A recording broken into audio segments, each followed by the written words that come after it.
भोजपुरिया समाज। जी हाँ भैया, अभी के रिपोर्ट में आप सबके बीच भोजपुरी के पावर स्टार पवन सिंह से जुड़ल बहुत ही बेहतरीन खबर लेके आई बनी।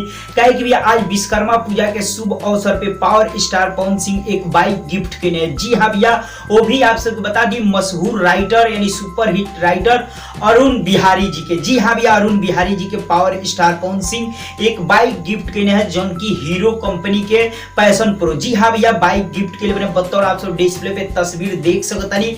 और भैया आप सब ई जान ली खुद ई खबर आप सबके पता बा, अरुण बिहारी जी अपन फेसबुक के माध्यम से देले भी बने कि power star Pawan Singh gift के लिए बने बाइक। जी हाँ भैया, आज विश्वकर्मा पूजा के शुभ अवसर पर। जी हाँ भैया, आप सबको पता बा अरुण बिहारी जी के बहुत सारा गाना पवन सिंह के साथ आइल बा और आ भी रहल बा और बहुत ही ज्यादा हिट भइल बा। जैसे कि मीठा मीठा बथे कमरिया बहुत जल्द 100 मिलियन के आंकड़ा क्रॉस करे वाला बा। सिंगल वीडियो सॉन्ग बात कर रहल बनी भैया। वही के और भी बहुत सारा गाना जैसे कि सेज वाला एज भइल और भी बहुत सारा गाना बा भैया। नाम धरम तो काफी लंबा वीडियो जाई, तो बहुत सारा गाना के अपार सफलता पर पावर स्टार पवन सिंह खुश होके अरुण बिहारी जी के एक बाइक गिफ्ट करने जौन के हीरो कंपनी के। जी हाँ भैया, अगर बात की जाए ये बाइक की कीमत के, तो जी हाँ भैया 83 के यानी 83,000 के ई बाइक बटे, लगभग मान सकते नहीं 85,000 के।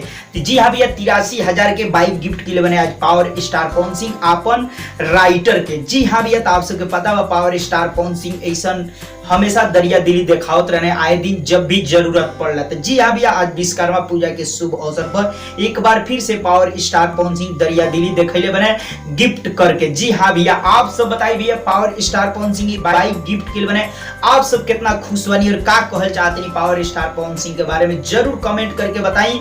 और भी साथ ही बता दी अरुण बिहारी जी बहुत खुश बानी पवन सिंह के ई पहल के देख के।